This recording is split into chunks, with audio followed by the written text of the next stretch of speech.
A boycott launched against Kroger by civil rights leader the Reverend Jesse Jackson.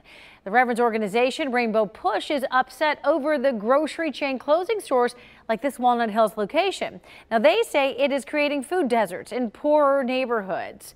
9 on Your Side's Tom McKee was with the Reverend today. He joins us now live with Jackson's message to folks right here in the tri-state. Kroger closed this Walnut Hills store about a year ago, saying it was consistently losing money. At the same time, they opened a store in Corryville about a mile away. But the Reverend Jesse Jackson came here to say the closing of this facility left the neighborhood in a food desert. As Reverend Jesse Jackson arrived in Walnut Hills Tuesday, he was surrounded by people wanting to shake his hand, get a hug, or have their picture taken with him. But he quickly got down to business, the closing of the Walnut Hills Kroger. Food deserts lead to early death. Kroger said the store was unprofitable, but Jackson contends that's not true. There are enough mouths to be fed and people to be served for Kroger to stay in the community. The new Corryville store opened when Walnut Hills closed, and Kroger's Keith Daly says it was done in a way that respects the community.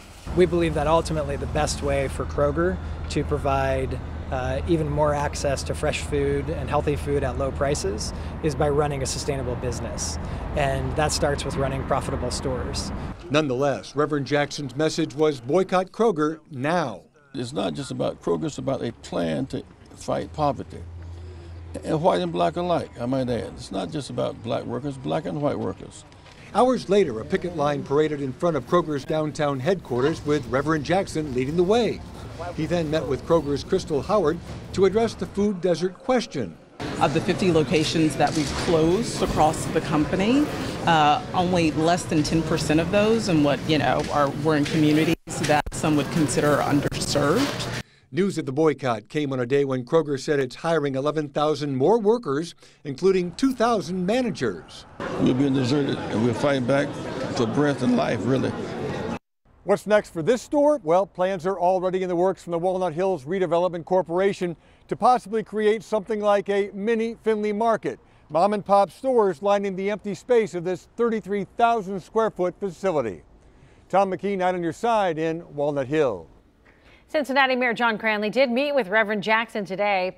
His office released a statement, and here's a portion of it. While respectful of Reverend Jackson's views on Kroger, Mayor Cranley shared his perspective that Kroger is a phenomenal partner to the city of Cincinnati and is actively investing in our urban core.